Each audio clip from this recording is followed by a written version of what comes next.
এবছর বৃষ্টির পরিমাণটা এতটাই বেশি যে বৃষ্টিতে যেন বাড়ি থেকে বেরোনোই যাচ্ছে না। তাই সারাদিন বাড়িতে বসে বসে শুধু ভালো মন্দ খাওয়ারই প্ল্যান। তাই গতকাল রাতে আমি একটু চিকেন তড়কা বানিয়েছিলাম, তাই ভাবলাম তোমাদের সাথে একটু শেয়ার করি। প্রথমেই তোমাদের দেখালাম কিছুটা চিকেন আমি ছোট ছোট পিস করে কেটে নিয়ে পরিষ্কার করে ধুয়ে রেখে দিয়েছি। এদিকে কড়াই গরম হলে কড়াইয়ে বেশ খানিকটা সর্ষের তেল দিয়ে দিয়েছি। তারপর দিয়ে দিয়েছি খানিকটা কুচনো পেঁয়াজ।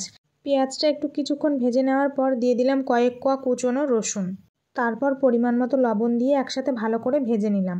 তারপরে একটা বাটা মশলা দিয়ে দিলাম, যেখানে রয়েছে পরিমাণ মতো আদা, রসুন, কাঁচা লঙ্কা, জিরে, ধনে, শুকনো লঙ্কা আর গরম মশলা। মিক্সি ধোয়া জলটাও দিয়ে দিয়েছি। মশলা কিছুক্ষণ একটু কষিয়ে নেওয়ার পর দিয়ে দিলাম পরিমাণ মতো হলুদ গুঁড়ো। তারপর দিয়ে দিলাম কুচনো টমেটো।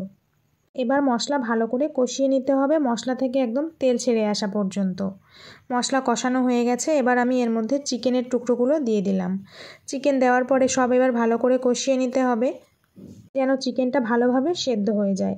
কারণ যেহেতু আমি তরকার ডালটা তো আগে থেকেই সেদ্ধ করে নিয়েছি, তো রান্না হতে বেশিক্ষণ সময় লাগবে না। চিকেন বেশিরভাগটা কষানো হয়ে গেলে এর মধ্যে আমি দিয়ে দিয়েছি কুচনো কাঁচা লঙ্কা আর আদা। তরকার মধ্যে এই আদা কুচির ফ্লেভারটা না থাকলে যেন একদম জমেই না। তারপর চিকেনের সাথে সেগুলো আরও কিছুক্ষণ কষিয়ে নেওয়ার পর দিয়ে দিলাম সেদ্ধ করে রাখা তরকার ডাল, যেখানে সব কিছু আমি একসাথে 5-6 ঘন্টা আগে ভিজিয়ে রেখেছিলাম। এবার ডালটাও ভালো করে মশলার সাথে মিশিয়ে নেওয়ার পর পরিমাণ মতো গরম জল দিয়ে দিয়েছি। ফুটে এলে উপর থেকে ধনেপাতা কুচি ছড়িয়ে দিলাম। এবার দিয়ে দেব তড়কা মশলা। তারপর ভালো করে একটু মিশিয়ে নেব। নামানোর একটু আগে আমি উপর থেকে কসুরি মেথি ছড়িয়ে দিচ্ছি।